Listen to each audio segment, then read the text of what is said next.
Muy buenas tardes, bienvenidos a este webinar sobre trastornos de la personalidad, transformando el pronóstico.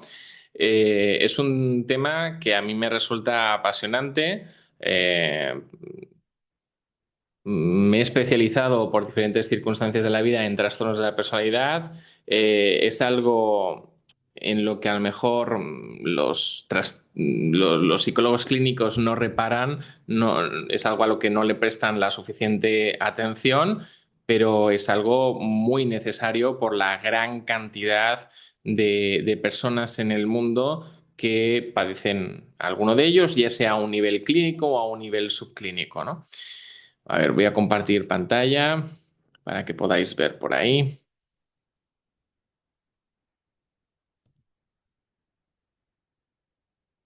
Yo creo que ya se puede ver. Vale, ok. Y bueno, pues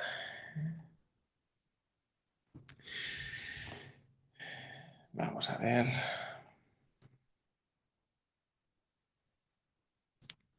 Aquí lo que os dejo es un código QR, ¿vale? Para aquellos que no tengan ningún tipo de idea sobre lo que son los trastornos de la personalidad. Os dejo un QR para que podáis escuchar un audio sobre lo que son los trastornos de la personalidad, sus características, sus síntomas nucleares, qué sucede con ellos, cómo los entendemos, ¿vale?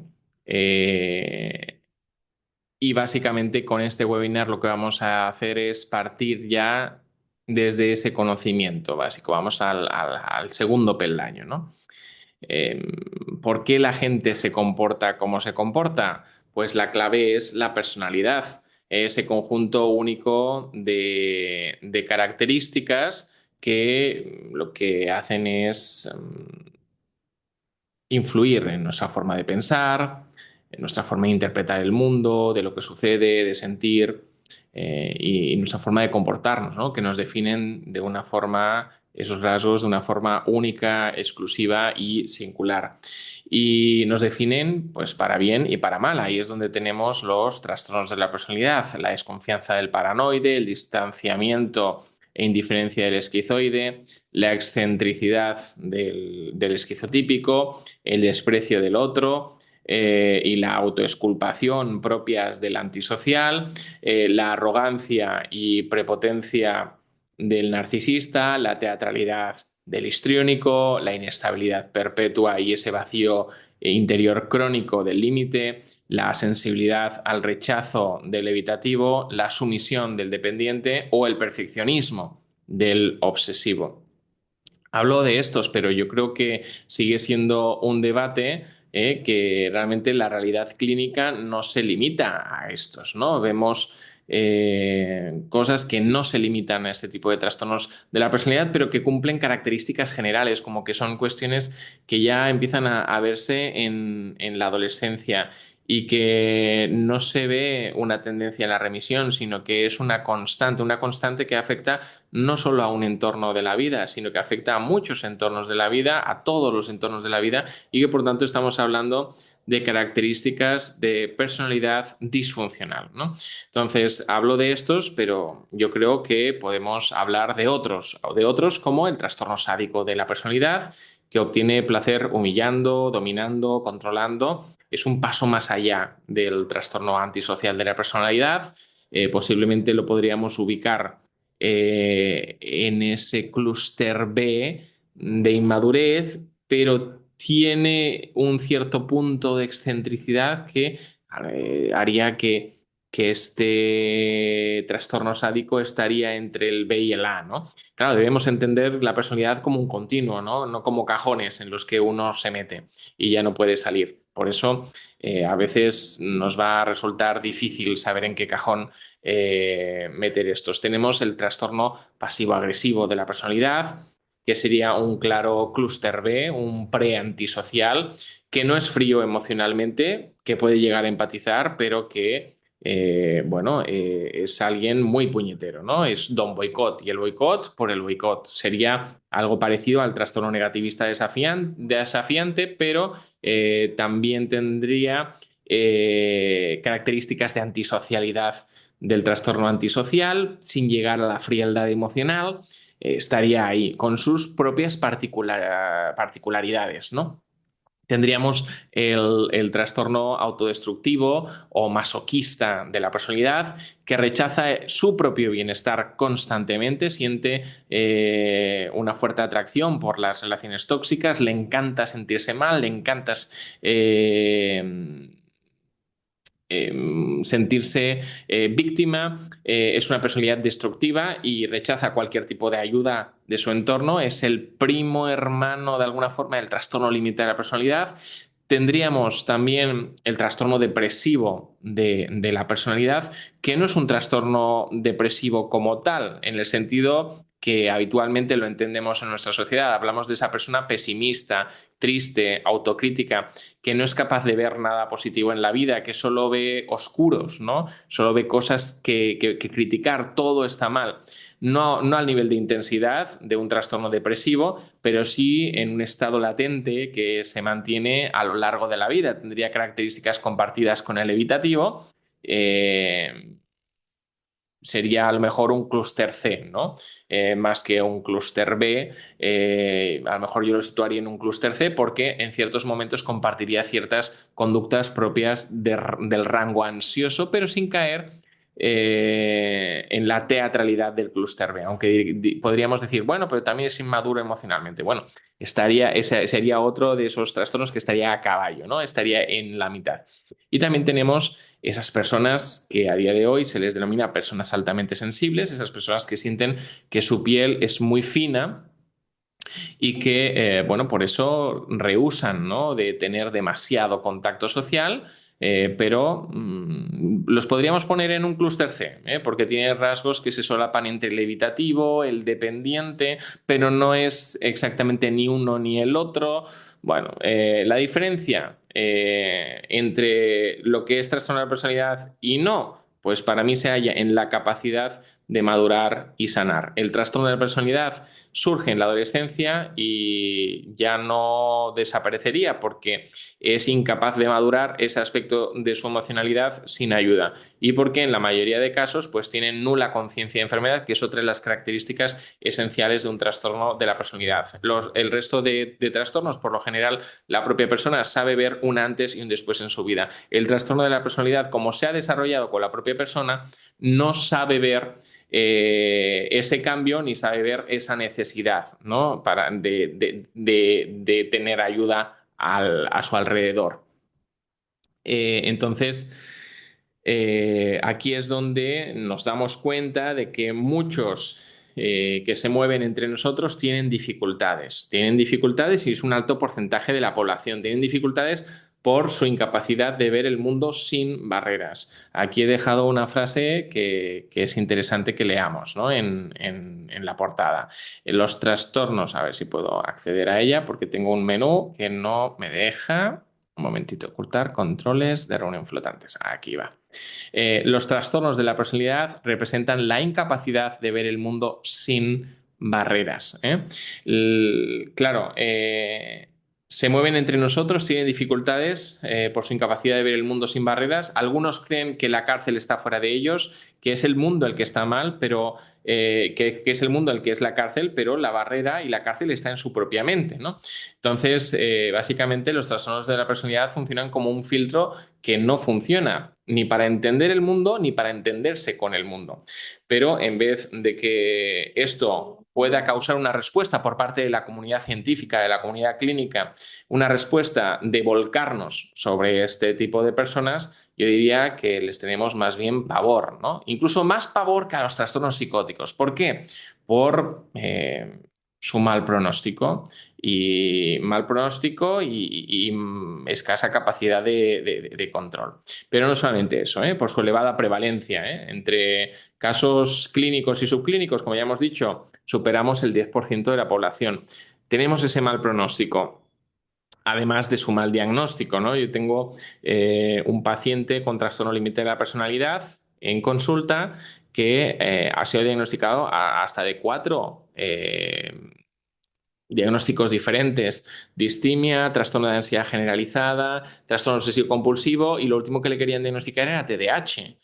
pero no daban en la clave porque no habían hecho un buen diferencial y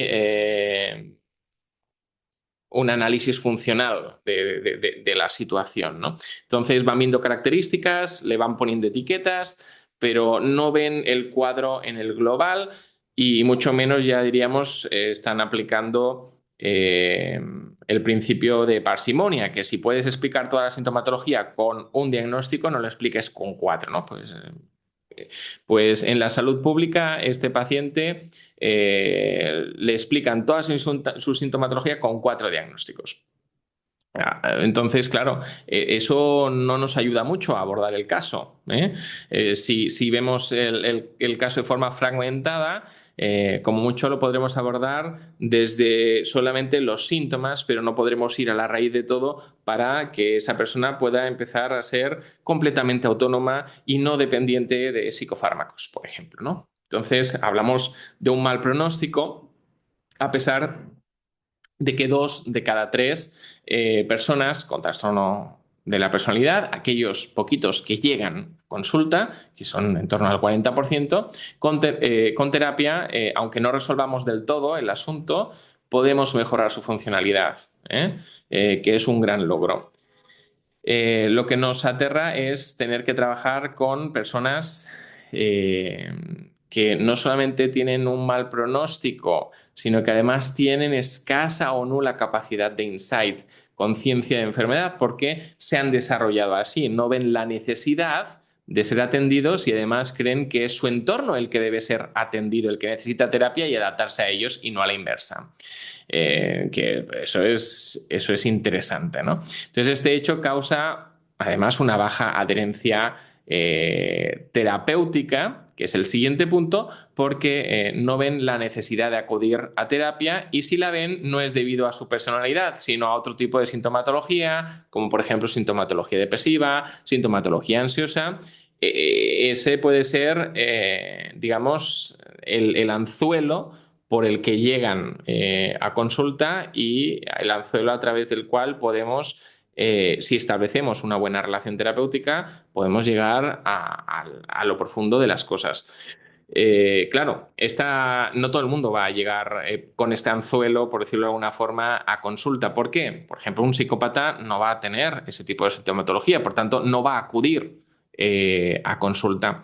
También lo que vemos es que el desafío va mucho más allá del paciente, tiene que ver con un entorno familiar disfuncional, profundamente disfuncional, que generó, y no solamente generó, mantiene ese patrón de conducta y de relaciones totalmente disfuncionales y la mayoría de veces ese tipo de relaciones son además traumatizantes, ¿no? Son personas que bueno, en muchos casos, por ejemplo, se sobresaltan, ¿no? con la familia y tienen su nivel, su sistema nervioso completamente activado, porque lo activa todo ese entorno que es disfuncional. Y ese patrón de relacionarse, pues dificulta mucho la relación terapéutica, ¿no? Si la persona no ha sido capaz de relacionarse con su entorno de una forma sana, porque su entorno no es sano, no tiene referentes desde los que poder relacionarse de una forma sana con otras personas, incluido el terapeuta. Entonces vemos ese paciente que es muy susceptible, por ejemplo, a las observaciones, que se las toma siempre como una crítica, como una forma de rechazo. Vemos a ese otro paciente que no quiere emprender el vuelo jamás, que quiere vivir siempre bajo las alas y la protección del terapeuta, aunque el terapeuta es un simple mortal, no es papá y además lo que está claro es que el terapeuta en algún momento va a fallar al paciente. ¿Por qué? Pues porque a lo mejor algún día le va a llamar por algún tipo de urgencia y no va a poder atenderle. Simplemente por eso, no por otra cosa, ¿no? También tenemos ese paciente que se siente escasamente atendido, que mantiene una relación de amor-odio, que eso puede pasar, en algún caso puede pasar con el terapeuta, porque se le dificulta relacionarse con figuras de autoridad o con personas del sexo que tenga el terapeuta, ya sea el sexo opuesto o el mismo sexo al de ellos. Y ahí tengo que dar toda la razón, ¿no? Al psicoanálisis. En muchas ocasiones el paciente proyecta sus frustraciones, proyecta sus miedos, sus conflictos, sus heridas emocionales, sus necesidades, sus deseos sobre el terapeuta. Y por último está la agresividad asociada a muchos de estos trastornos. Es otro de los grandes desafíos y miedos por los cuales muchas veces los psicólogos clínicos no les gusta relacionarse demasiado con los trastornos de la personalidad, ¿no? Casi el 25% de las lesiones violentas en población general son perpetradas por personas con trastorno antisocial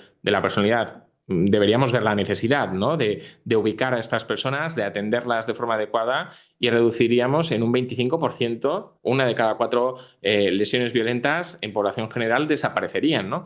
Pero es que además esa cifra asciende al 40% cuando hablamos de lesiones perpetradas por cualquier tipo de trastorno de la personalidad. Por tanto, deberíamos ubicar a ese en torno a 10% de la población que sufre de algún tipo de trastorno de la personalidad y que finalmente entra en el ámbito de lo delictivo y de crear un daño directamente a la sociedad. No solamente es un daño hacia sí mismos, ese trastorno no solamente les causa un sufrimiento personal, sino que causa un sufrimiento en su entorno. Su entorno les ha causado un cierto tipo de sufrimiento, pero el sufrimiento va más allá incluso del entorno familiar, ¿no?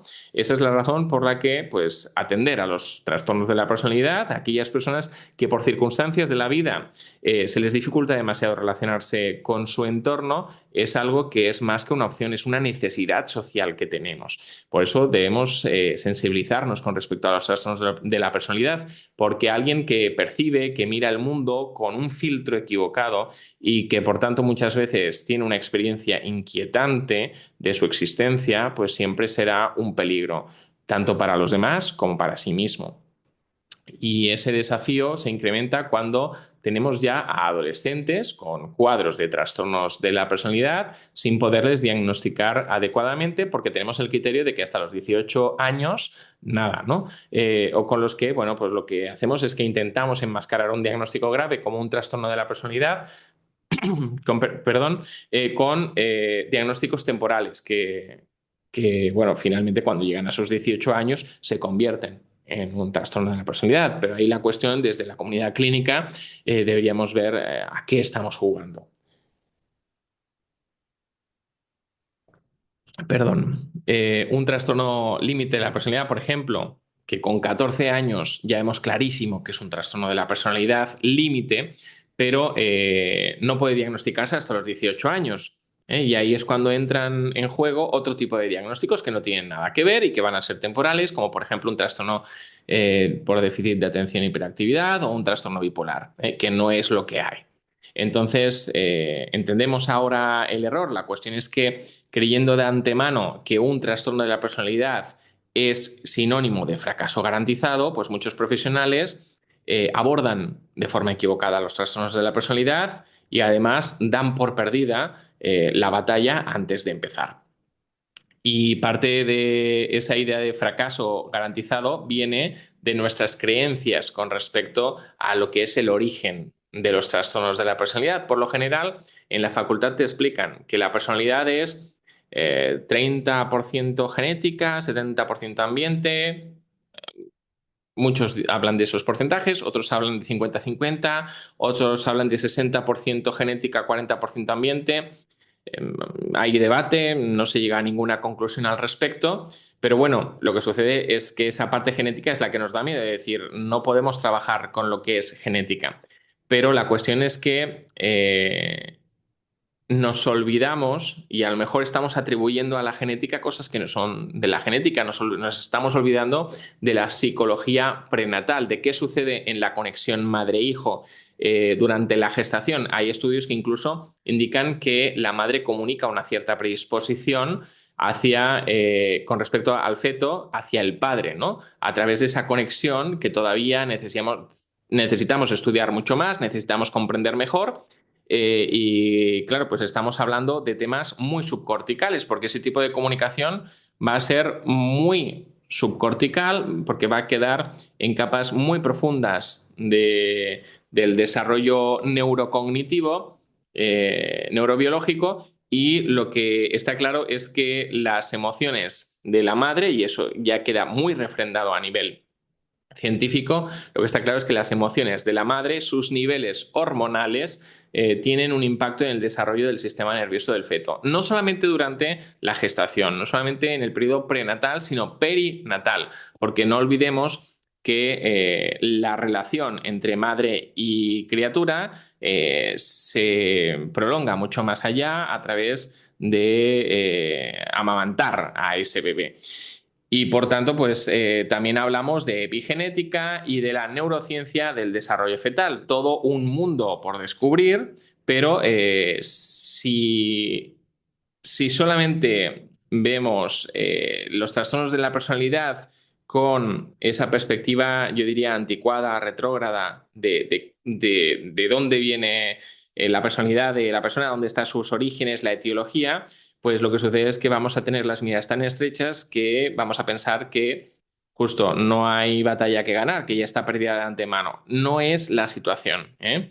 Eh, Hay características que no son de origen genético, pero que tienen acaban influyendo tanto en el neurodesarrollo como en lo genético a través de la epigenética, ¿eh? Por tanto, son cuestiones ambientales. Y si son ambientales, podemos abordarlas. ¿Qué tipo de características son las que a lo mejor estamos confundiendo con características de origen genético? Por ejemplo, el nivel de actividad, ¿eh? Del feto. La regularidad de los ciclos, de ciclo de sueño-vigilia, etcétera. La capacidad de adaptación a cambios en el entorno, la intensidad en las relaciones, el umbral de respuesta, en las reacciones, perdón, el umbral de respuesta, la calidad de la atención sostenida, justo como resultado de todo lo demás, el nivel de activación, la reacción inicial a estímulos nuevos. La forma en la que se responde tanto al castigo como al premio, y por tanto el estado de ánimo generalizado, ¿no? Si una persona es más irritable, si es más risueña, si siente desagrado con facilidad o no. Son cuestiones que siempre asociamos a temperamento, pero como el temperamento siempre lo asociamos a genética, pues decimos, ah, con esto no podemos hacer nada. Pero ¿el temperamento es de origen genético o tiene su origen en esa relación madre-hijo, en ese periodo prenatal, perinatal? Porque si es así, entonces podemos empezar a trabajar, a pesar de que sean cuestiones que están en niveles muy subcorticales, porque son respuestas muy emocionales, ¿no? Y si entendemos así el temperamento, entonces deberíamos también cambiar la forma en la que entendemos el carácter, ¿no? Y entonces el carácter ya no son solamente cosas aprendidas, sino que sería el resultado de esa interacción entre temperamento y retos o demandas del ambiente. Tenemos, por ejemplo, el perfeccionista obsesivo ante la crítica. Pues bueno, se adelanta porque no quiere recibir más críticas. Entonces desarrolla para que justamente no se ha dañado esa sensibilidad temperamental, desarrolla un mecanismo de defensa, una forma de afrontar esos retos y demandas de la vida. Y eso sería más bien el carácter. Y detrás de cada trastorno de la personalidad, lo que tenemos entonces es un sistema nervioso sensible que intenta hacer todo lo posible para enfrentar su realidad con mayor o menor éxito. En el caso de los trastornos de la personalidad, hablamos que con poco éxito, obviamente, porque son disfuncionales, ¿no? Y no funcionan no solo en uno, sino en ninguno de sus ámbitos de relación. Si lo entendemos así, habríamos logrado muchísimo, porque si no, lo que sucede es la realidad que tenemos ahora. La realidad que tenemos ahora es que es causa de ese derrotismo que se presenta, ¿no? Parte de ese derrotismo radica en la falta de comprensión de los trastornos de la personalidad, como decimos.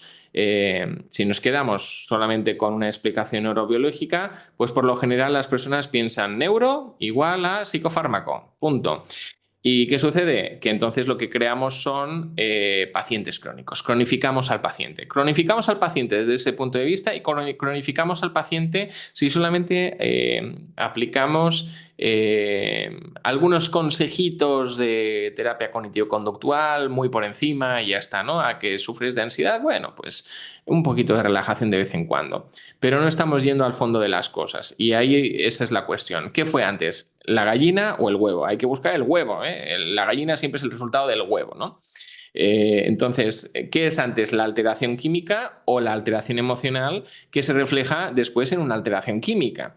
Y la cuestión es ir a la raíz de las cosas. Sí es cierto que no todos los pacientes están dispuestos a ir a la raíz de las cosas. Algunos pues solo quieren un poquito de Botox, un poquito de ácido hialurónico, verse un poquito mejor. No quieren ir a la raíz de las cuestiones. Pero bueno, no obstante, podemos ver esa etiología neurobiológica desde otra perspectiva. ¿Desde otra perspectiva en qué sentido? Eh, Desde entender la parte neurológica más allá de la química. Vamos a ver, por ejemplo, cuáles son los neurotransmisores que están asociados a los diferentes trastornos de la personalidad? Uno de ellos es serotonina. La serotonina es una expresión neurobiológica, la alteración de la serotonina, pero que puede expresarse en múltiples síntomas completamente distintos en función del trastorno de la personalidad. Puede contribuir a un malestar emocional severo que puede provocar desde esa desconfianza tan propia del paranoide o la falta de interés en las relaciones del esquizoide hasta la falta de empatía. Yo soy víctima y solo me miro a mí mismo y miro mi ombligo. Eh, de muchos de ellos, de clúster B, por ejemplo, puede crear esa dependencia, rigidez mental, tan característica también de tantos, trastornos de la personalidad, ese vacío emocional, impulsividad, agresión o conductas autodestructivas. Por tanto, todas ellas son formas desadaptativas de intentar hacer frente a ese malestar, tantas veces asociado con dinámicas disfuncionales que se han experimentado en la primera infancia. Recalco, debemos ir y buscar la raíz. Nos pasamos la vida yendo a los síntomas, pero si no vamos a la raíz, solo cronificamos a los pacientes. Vemos alteraciones en las endorfinas, vemos alteraciones en la dopamina. La dopamina puede contribuir a mantener toda clase de pensamientos negativos, porque los pensamientos negativos son muy adictivos y a buscar cualquier tipo de compensación o evasión, ¿no?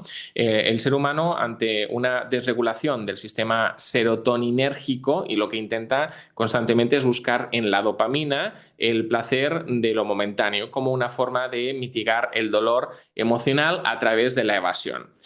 Un dolor que, debo decir, que a nivel psicológico se siente igual que el dolor físico. Entonces aquí la dopamina liberada por la evasión lo que hace es no resuelve, pero calma, ¿no? Calma mediante la búsqueda constante de validación por parte del narcisista, que jamás será suficiente porque tiene un problema con respecto a la percepción que tiene de sí mismo, de atención, del histriónico, de sensaciones, del antisocial, de búsqueda de control, del obsesivo o de la impulsividad, del trastorno límite, que busca llenar un vacío existencial imposible de eliminar. Tenemos afectación también en los niveles relacionados con la noradrenalina. Mantiene el sistema de vigilancia constante ante las diferentes amenazas, y cada uno de esos trastornos de la personalidad siente una amenaza diferente, amenaza al abandono, a la traición, al desprecio, a la vulnerabilidad, a la falta de sentido en la vida, a las que, bueno, son sensibles los trastornos de la personalidad. Y también tenemos esa oxitocina, que es otro de los valores habitualmente alterados, que bueno, mantiene una relación bidireccional con los neurotransmisores mencionados. Por tanto, disfunciones en las relaciones primarias causan un desorden emocional, social y además neuroquímico, finalmente, que provocan a su vez dificultades para relacionarse en la edad adulta, para generar vínculos genuinos y saludables. Entonces existe una interacción, un círculo vicioso constante entre oxitocina y las demás sustancias, los demás neurotransmisores. Y podemos atender a estas cuestiones no solamente desde los fármacos, sino que podemos atenderlos desde el autocuidado. ¿Cómo mejoramos serotonina? ¿Cómo mejoramos esos niveles de dopamina de forma sana, que no se busquen, digamos, comportamientos que son desadaptativos? Bueno, esa sería la forma de abordar. ¿Y forma parte de ese autocuidado? Pues cuando le decimos al paciente que buscamos que duerma bien, que haga ejercicio, que coma bien. Aunque, pues bueno, de cualquier forma, si solamente tenemos un abordaje desde esta perspectiva, estamos limitados, ¿no? Entre otras cosas porque pues, el ambiente es lo que más peso tiene en la personalidad, y eso los que trabajamos en clínica lo vemos constantemente, más allá de las teorías que después se pongan sobre la mesa, ¿no? Y esa es la raíz, ahí está la raíz, y lo que vemos cada vez más es influencia del ambiente en lo neurobiológico y en lo genético. Aquí es donde hablamos de epigenética. Por el contrario, bueno, si nos quedamos en esto, no vamos a poder abordar bien los trastornos de la personalidad. Si vamos al ambiente, entonces ahí estamos yendo verdaderamente al punto de partida de los trastornos de la personalidad, y ahí es donde cambia completamente nuestro pronóstico y nuestra percepción y nuestra forma de abordar también estos casos. Cuando hablamos de ambiente, hacemos referencia al modelado de conductas disfuncionales. Que han tenido, que son parte del origen de esos trastornos de la personalidad, conductas y de alguna forma maldiciones, por decirlo de alguna forma, que siguen generación tras generación, familias rotas que van copiando malos patrones y los van perpetuando por décadas. Tenemos esos apegos inseguros que causan graves desequilibrios emocionales, porque son personas pues, que no han recibido atención, afirmación, afecto, no han crecido en un entorno seguro en el que puedan sentirse amados de forma incondicional, algo que dificulta el proceso de socialización y la gestión emocional en mayor o menor medida.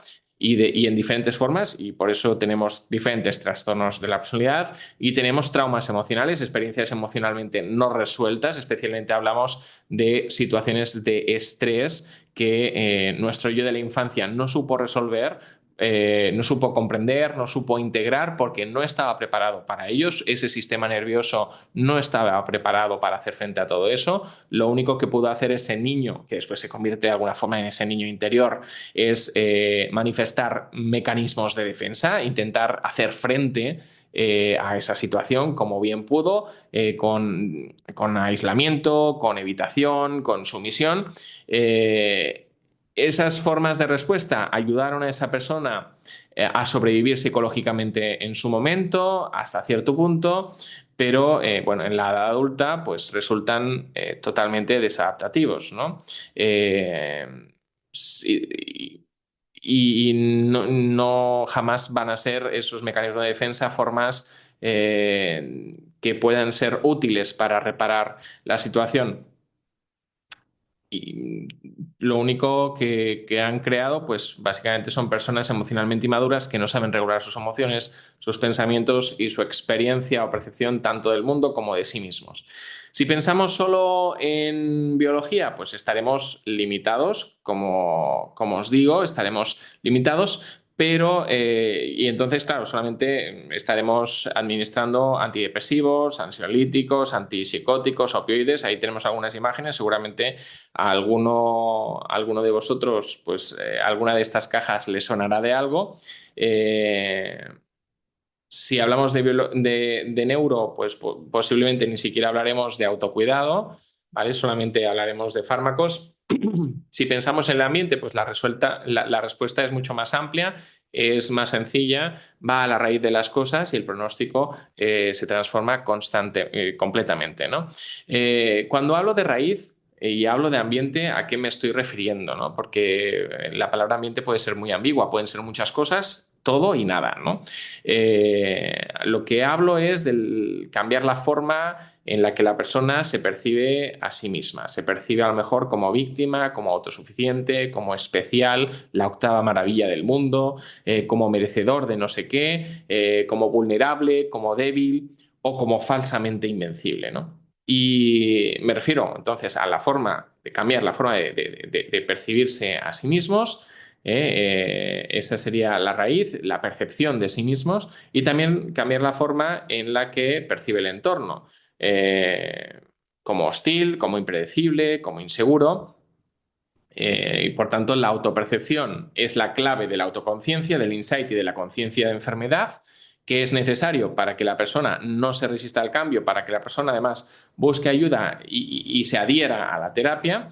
Y hablamos de la percepción de los demás como la clave para romper con patrones, como por ejemplo la desconfianza, ¿no? Del paranoide, patrones que dificultan la vida, que dificultan la alianza terapéutica y dificultan establecer un buen rapport. Ahora es cuando entendemos, además, cómo la ideología de género pues solo ha venido a complicar las cosas en nuestra sociedad. ¿Por qué? Porque potencia esa desconexión tanto con uno mismo, con la propia identidad, con la propia esencia de lo que cada uno es, como una desconexión con el otro, a través de un victimismo que no ayuda a, a sanar la propia herida emocional que causa la ideología de género.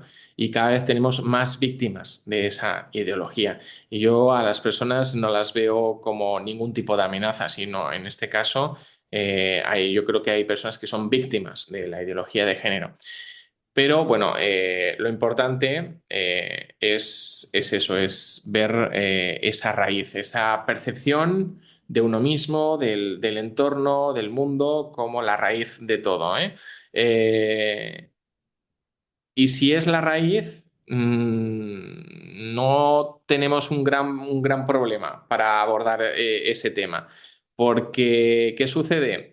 Que lo que podemos ver en los diferentes trastornos de la personalidad, y ahí es donde vamos a ver cómo conecta lo que es esta raíz con lo neurobiológico y la forma de abordar la situación, lo que vemos en los trastornos de la personalidad es una reducción del volumen en estructuras cerebrales como el hipocampo, la amígdala y la corteza prefrontal. Y a día de hoy tenemos la clave para tocar esas tres teclas, ¿no? ¿Qué son? ¿Cuál es la clave? Pues bueno, estamos hablando de las técnicas de estimulación bilateral.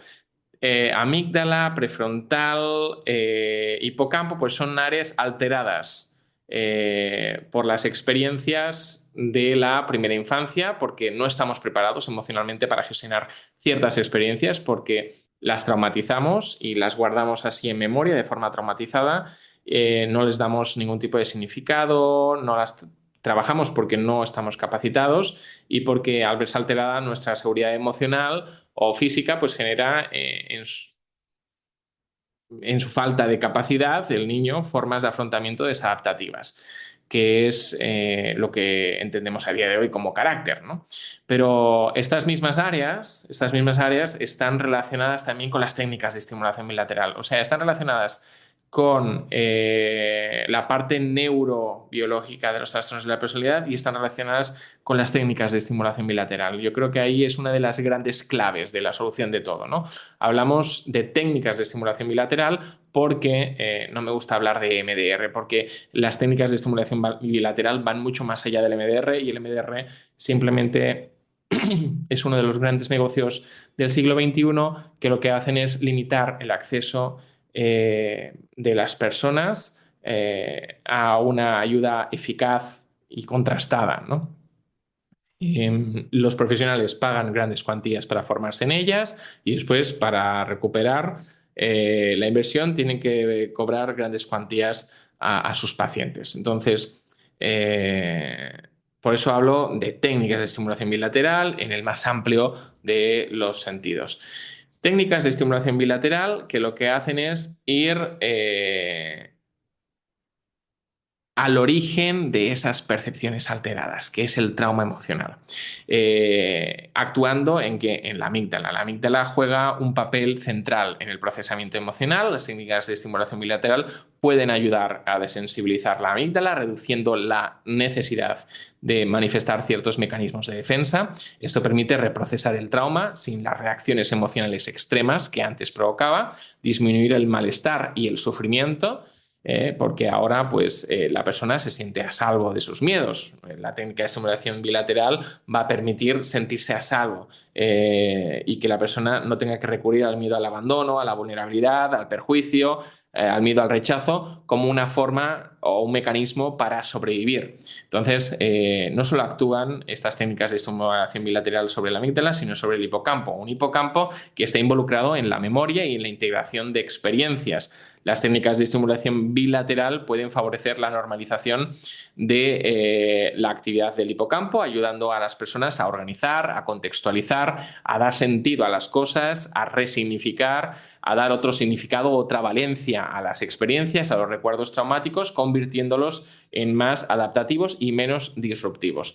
Y estas técnicas de estimulación bilateral también actúan sobre la corteza prefrontal. La corteza prefrontal está involucrada en funciones como la regulación emocional, la toma de decisiones, la reflexión constante y la trascendencia. Entonces, una corteza prefrontal inhibida y secuestrada por el aparato emocional, ahí es cuando se produce lo que denominamos el secuestro amigdalar. eh, pues lo que viene en estas técnicas de estimulación bilateral es arreglar esto. ¿En qué podemos ver que hay una alteración en este prefrontal? Bueno, lo vemos en esas personas que cuando se les toca la fibra sensible reaccionan de una forma poco comprensible porque pues les han metido, ¿no?, el dedo en la llaga. ¿La llaga de qué? La llaga del trauma. Y las técnicas de estimulación bilateral mejoran esa inhibición, mejoran la conectividad entre el prefrontal y la amígdala, y lo que permite es una mejor gestión emocional y una mayor autoconciencia, mejorando así la capacidad de insight, la capacidad de conciencia, de ser conscientes de enfermedad, el abordaje de la situación, por tanto, de una forma tanto proactiva como adaptativa. La persona va a ver la necesidad de ser atendida y va a colaborar en el proceso terapéutico, mejorando la capacidad de empatía. Al desbloquear de alguna forma el área prefrontal, porque cuando estamos secuestrados por lo emocional no sabemos ver más allá de nuestras narices, solo sabemos ver nuestra necesidad, nuestro problema, pero no somos conscientes ni somos capaces de ver que el de al lado también tiene problemas, tiene sus necesidades, tiene sus inseguridades, tiene sus miedos. Va a mejorar Al mejorar el funcionamiento del prefrontal, va a mejorar la flexibilidad cognitiva, porque lo que sucede es que las emociones son muy tiránicas, son el origen de esa inflexibilidad en los pensamientos y en la forma de comportarse. Va a mejorar la regulación emocional, que es clave para resolver el entuerto de la forma en la que los trastornos de la personalidad se relacionan consigo mismos y con los demás, y va a mejorar la conducta impulsiva o disruptiva o desadaptativa, porque ese cerebro ya no va a estar sometido a la tiranía de lo emocional, ¿no?, a sus miedos, a sus inquietudes, a sus inseguridades, etc. Y con eso no quiero demonizar lo emocional, ni mucho menos, todo lo contrario. La cuestión es que las emociones sin el prefrontal pues implica una pérdida total de inteligencia emocional, que es clave para bueno, una vida psicológica saludable. Llegando aquí, si ya entendemos la relación entre esa raíz que es las percepciones con el trauma de origen y cómo se expresa eso en lo neurobiológico, y cómo las TEP pueden ayudar a resolver todo ese entuerto, pues bueno, llegados a este punto, entonces podemos llegar a la conclusión de que las TEP son clave en el proceso de recuperación. Podemos llegar a la conclusión de que además, no solamente son clave, sino que forman parte de una terapia mucho más amplia. La combinación de técnicas también es algo que incide positivamente en el pronóstico y lo que sucede es que aquí ya no vamos a excluir nada. Lo que sí que no vamos a caer en una visión simplista de estos asuntos, que es lo que sucede, ¿no? Que al final los clínicos derivan estos trastornos a psiquiatría porque ya dan por perdida la batalla y solamente se les aborda por lo general con psicofármacos. Entonces, por un lado, sí es cierto que tenemos los psicofármacos que en un primer momento nos pueden ayudar a mejorar la adherencia terapéutica y a otros factores. Tenemos esos factores de autocuidado como pues, dormir bien, cuidarse, hacer ejercicio, comer bien, que no son la panacea, pero que al final todo ayuda y eso puede ayudar también a la adherencia a la terapia, porque cuando la persona empieza a ver resultados rápidos en esas cosas más superficiales es cuando se adhiere a la terapia. Tenemos las técnicas de estimulación bilateral que van a ser la clave porque abordan el trauma y mejoran la regulación emocional, lo que es clave en el comportamiento que ciertas emociones desencadenan. Y además, pues podemos recurrir a esas técnicas cognitivo-conductuales, algunas de ellas van un poquito más a lo profundo, pero todo depende de cómo quieran trabajarlas los terapeutas. Por ejemplo, la reconstrucción cognitiva, ¿no? La reestructuración cognitiva, perdón. Algunos nos quedamos por lo general porque ya el paciente en cuanto mejora ya se nos va. Mejoramos solamente la parte más superficial de los pensamientos. Esa técnica podría ir mucho más profunda, pero bueno, por lo general finalmente se queda en la superficie.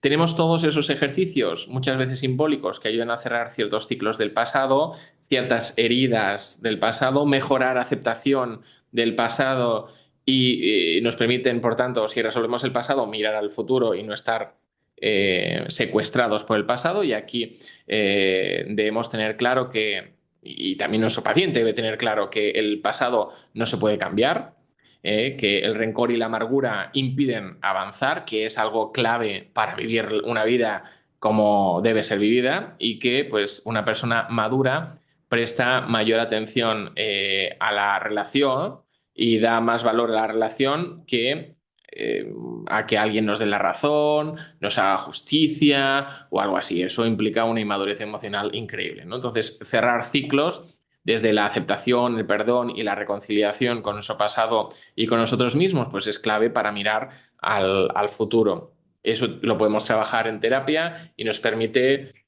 un clic, sobre todo después de haber trabajado con técnicas de estimulación bilateral, un clic muy necesario para consolidar cambios, ¿no? Tenemos la terapia basada en mentalización, que nos puede prevenir que se abran heridas del pasado, porque nos ayuda a identificar malos entendidos en el presente, interferencias en el presente basadas en experiencias pasadas, porque filtramos el presente siempre con lo que hemos vivido en el pasado, entonces nos ayuda a encontrar la raíz de las cosas y entender la raíz de las cosas para poder actuar, interactuar con nuestro entorno de una forma diferente. Pocos están dispuestos de nuestros pacientes a esta labor de profundidad porque les duele a lo mejor todavía algo que hurgue en su pasado o porque se sienten vulnerables al trabajar con su pasado, porque a lo mejor no se creen capaces de hacer este punto extra en su recuperación y bueno, pues o porque, pues a lo mejor porque digan algo, pues, se pueden llegar a sentir culpables, ¿no? O juzgados,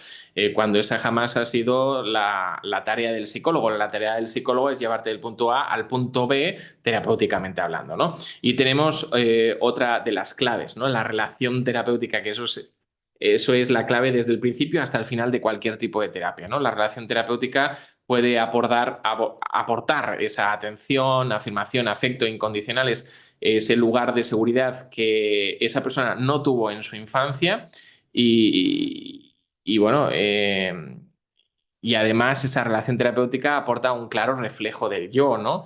Para que la persona pueda mejorar tanto su autoconcepto como su percepción de sí mismo, su autoestima porque es en la relación terapéutica donde el terapeuta nos muestra nuestro yo ciego, esa parte de nosotros mismos que muchas veces nos es oculta. Por tanto, empieza a trabajar en esa parte de percepción, pero no desde el principio, porque el principio es simplemente afecto, el principio es solamente lugar seguro, que la relación terapéutica transmita esa seguridad. Y es en esta relación terapéutica donde podemos sanar nuestras heridas y nuestras percepciones de nosotros mismos con ese reflejo en que se convierte el terapeuta. El terapeuta es ese espejo en el que nos podemos ver y mejorar nuestra percepción del mundo. Claro está, para que todo esto funcione, pues es preciso que el afecto sea la puerta de entrada para que de forma progresiva después podamos trabajar con la profundidad de la realidad, ¿no? De lo que hay, con esa capacidad de insight y que con ello pues podamos trabajar capas más profundas y trabajar una sanidad que pueda ser una reparación que pueda ser consolidada porque no puede sanar nadie algo de lo que no siente la necesidad de sanar porque no es consciente de que eso esté ahí. Y en casos en los que pueda ser posible, pues también podemos recurrir a la terapia familiar, porque la cuestión es que la familia muchas veces forma parte del origen, pero no solamente es un factor teológico, también es un factor de mantenimiento, ¿no? Ciertas dinámicas que lo que hacen es abrir constantemente heridas del pasado. Y si no mejoramos ese ambiente, pues la forma de comportarse es adaptativa del trastorno de la personalidad, que lo que intenta es pues afrontar de la forma en la que puede sus experiencias, pues jamás cambiará. ¿Qué conseguiríamos con todo esto, con esta combinación y esta integración de técnicas y de perspectivas? Pues mejorar funcionalidad, en lo emocional sobre todo, pero finalmente cuando hablamos de emociones hablamos de pensamientos y de conducta. En una sociedad dependiente de la dopamina y el cortisol, ¿no? De la evasión y del estrés, si no sabemos abordar las emociones, no sabremos hacer clínicamente absolutamente nada, ¿no? Por tanto, mejorando emociones, mejoraremos funcionalidad, que la persona funcione y que pueda moverse por la vida sin grandes problemas.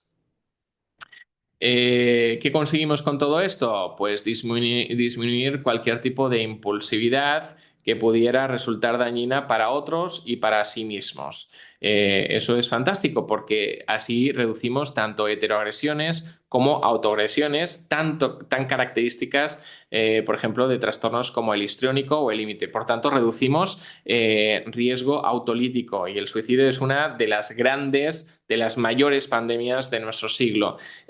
Mejoramos relaciones, porque si nos sabemos relacionar con nosotros mismos, si el paciente sabe relacionarse con sí mismo, puede empezar a relacionarse mejor con su entorno. ¿Cómo pretendemos que el trastorno de la personalidad se pueda relacionar con los demás si primero no se relaciona en buenas condiciones consigo mismo? Y también lo que conseguimos es reducir esa sensación de vacío o esa sensación de sentirse de otro planeta o de que el entorno sea un entorno hostil, porque cuando la persona se halla en un rango de normalidad o cercano a la normalidad, ya no percibe el mundo como un lugar hostil, sino como un ente con el que se puede entender sin problemas, donde puede ser bien recibido, donde puede ser bien aceptado sin ningún tipo de forma aversiva en la relación, de ambivalencia, y que por tanto entiende el entorno como un lugar que puede experimentar en términos de seguridad emocional. Ahí vamos. Entonces, con todo este conjunto de técnicas, mejoramos todo este paquete que tenemos aquí abajo, ¿no? Mejoramos regulación emocional, disminuimos impulsividad, reducimos riesgo autolítico, mejoramos relaciones y reducimos la experiencia con el entorno. Mejoramos la experiencia con el entorno, perdón. Entonces, resolvemos de esta forma las raíces de todo que se hallan en el trauma y en la percepción, ¿no? de sí mismos del mundo. Entonces, resolvemos de esta manera las raíces de todo, el sentimiento de abuso, negligencia o rechazo, por hablar de algunos. Mejoramos la respuesta desadaptativa o el afrontamiento desadaptativo, que serían esos mecanismos de defensa, la desconfianza del paranoide, la evitación del evitativo o la idealización del narcisista. ¿Y por qué? Pues porque cambiará cómo perciben el mundo, la incontrolabilidad del límite, el desprecio del evitativo, que haya desprecio en cualquier tipo de comentario o crítica, o cómo pues, el paranoide ve el mundo como un lugar hostil lleno de traición.